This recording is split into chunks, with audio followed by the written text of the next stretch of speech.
There is a prayer, not just a set of words, but an ancient, spirit-filled plea, designed to dismantle generations of struggle and shift your reality in less than a day. It's the prayer whispered by those who felt trapped, cursed by unseen forces, only to witness a total reversal of fortune within 24 hours. This isn't about superstition. It's about spiritual mechanics, a profound engagement that reroutes destiny and brings immediate, tangible change. This prayer specifically targets what many call curses, persistent patterns of failure, sickness, lack, and broken relationships that seem to defy all logic, patterns that cling to families like a shadow, passed down through no fault of your own. Have you ever felt like you're running against an invisible current? Like no matter how hard you work, how much you try, certain breakthroughs just elude you. That feeling, that heavy sense of inexplicable resistance, often isn't bad luck. It's the hallmark of a spiritual stronghold, an unseen entanglement that binds. These aren't always dramatic, Hollywood-style curses, but subtle, insidious lines of negative influence that shape opportunities, health, and peace. They manifest as repetitive financial ruin, chronic illnesses that baffle doctors, or endless cycles of relationship betrayal. The origin of this curse, breaking prayer, isn't found in a dusty grimoire or a New Age pamphlet. Its roots are deep, stretching back to ancient texts and the very heart of spiritual warfare, as understood for millennia. It's built on the profound understanding that words carry power, especially when aligned with divine authority. This prayer doesn't just ask for help, it declares a new reality. It operates on the principle that you have been given authority to dislodge and dismantle anything not ordained for your life, an authority often forgotten or left dormant. What makes this particular prayer so profoundly different? It's not a casual request, it's a focused, three-part act of spiritual surgery. First, it involves a powerful act of identification and repentance, not for your own sins in this context, but for ancestral patterns and agreements that open doors to these negative influences. Second, it includes a specific, vocal renunciation of these curses by name. You aren't just praying as about them, you're speaking as to them. And third, it involves a declaration of new life, claiming the blessings that were always intended for you, replacing the old with the new. This isn't vague, it's laser-focused. Consider Sarah, a woman I met years ago, whose family had an inexplicable pattern of businesses failing just as they neared success. Her grandfather lost his farm, her father went bankrupt twice, and her own promising startup collapsed after a crucial investor pulled out without explanation. She felt a cold dread every time she embarked on a new venture. "It's just our family's luck," she'd sigh. But it wasn't luck. It was a pattern. When she learned about this prayer, she felt a profound shift. For the first time, she wasn't just working hard, she was actively dismantling the unseen barrier. The prayer gave her a vocabulary for the invisible fight she'd always been waging, and she suddenly understood the spiritual mechanics involved. The core of this prayer, that second step, is the act of renunciation. This is where the real power lies. Renunciation means to formally declare that you no longer agree with, or submit to, a specific negative influence. You are spiritually cutting ties, severing the cord. Imagine you've unwittingly signed a contract in your sleep, binding you to a series of unfortunate events. Renunciation is waking up, finding that contract, and publicly declaring it null and void.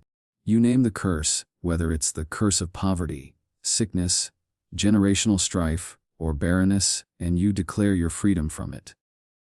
This isn't just saying words, it's a deep, heartfelt declaration of independence from something that has stolen from you. But what if you can't identify the specific curse? What if the patterns are murky, undefined? This is where the often overlooked power of forgiveness steps in, forming a crucial undercurrent to this prayer.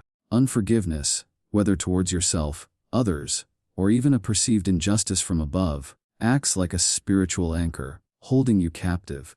It's a bitter root that allows other negative influences to take hold and flourish. Releasing forgiveness isn't about condoning wrong behavior. It's about freeing yourself from the spiritual chains of resentment. It often closes doors that curses have exploited for generations, making the renunciation even more effective.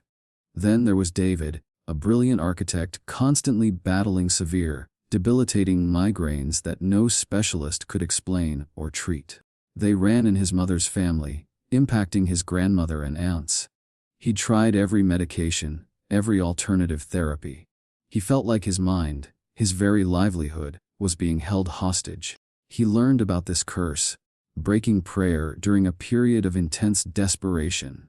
He had to confront the idea that his migraines weren't just physical. There was an ancestral spiritual component. As he went through the steps, identifying and renouncing that specific generational curse of chronic debilitating pain, he didn't feel a thunderclap, but a subtle release. Within 24 hours, the intensity of his constant headache significantly lessened, and over the next few days, it vanished almost entirely. It wasn't a fluke, it was a profound shift. So how does this 24-hour shift mechanism actually work? It's not magic, but immediate spiritual realignment. When you align your will with divine intent, when you use the spiritual authority given to you, and when you forcefully remove permission for curses to operate, the spiritual realm responds instantly. It's like flipping a switch that cuts off power to a malignant entity. The physical manifestation may take a little time to catch up, like the ripples after a stone is thrown, but the initial spiritual break is immediate. Doors that were shut suddenly stand open. Opportunities begin to present themselves. The oppressive feeling lifts. This prayer is not begging. It is taking command. Imagine a general on a battlefield. He doesn't beg the enemy to retreat, he issues orders. Similarly, this prayer is an act of spiritual authority, leveraging a foundational principle that you have been given the power to tread on serpents and scorpions, and over all the power of the enemy. It's about stepping into that inherited authority, recognizing your true identity, and speaking to the spiritual forces that have been operating against you, telling them, no more. Your lease is up. I revoke your access. Of course, this isn't a one-time magic wand that then allows you to live carelessly. Discernment and persistence are key. Sometimes, the grip of a curse is so deep, or the doors open to it are so numerous, that repeated application and ongoing vigilance are necessary. The initial 24-hour shift might be the lifting of the immediate oppression, a profound sense of peace, or the first crack in the wall. The full manifestation of a complete reversal might unfold over days or weeks, as the physical world catches up to the spiritual breakthrough.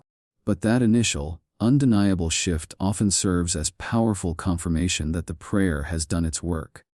The testimonies aren't isolated. Across cultures and continents, people who have engaged with this specific framework of prayer report similar, almost uncanny shifts.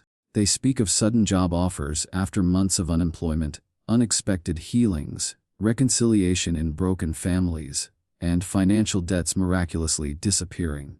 It's a testament to a universal spiritual law, not just a niche belief. These are ordinary people, often at their wits' end, who discovered a profound spiritual tool and dared to use it. They didn't just hope, they declared. After you pray this curse-breaking prayer, what then? The 24-hour mark isn't just about waiting. It's about expectation, but also action. Guard the new space you've created. Stay vigilant. Be aware of new opportunities, new thoughts, and a fresh sense of freedom. Often, the enemy will try to re-establish old patterns, but now you have the knowledge and the spiritual authority to immediately shut down those attempts. It's a journey of maintenance, of continuing to walk in the freedom you've claimed, knowing that you have actively reshaped your spiritual landscape. This prayer isn't about escaping responsibility for your choices, nor is it a substitute for wise counsel or practical action.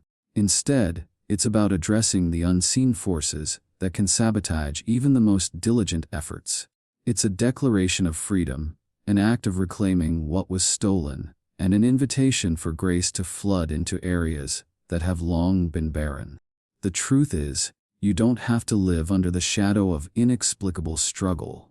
There is a way to break free, a divine intervention waiting to be activated. The question now is, are you ready to engage in a prayer that could rewrite your story in less than 24 hours? Are you ready to step into the complete, unhindered life that was always meant for you?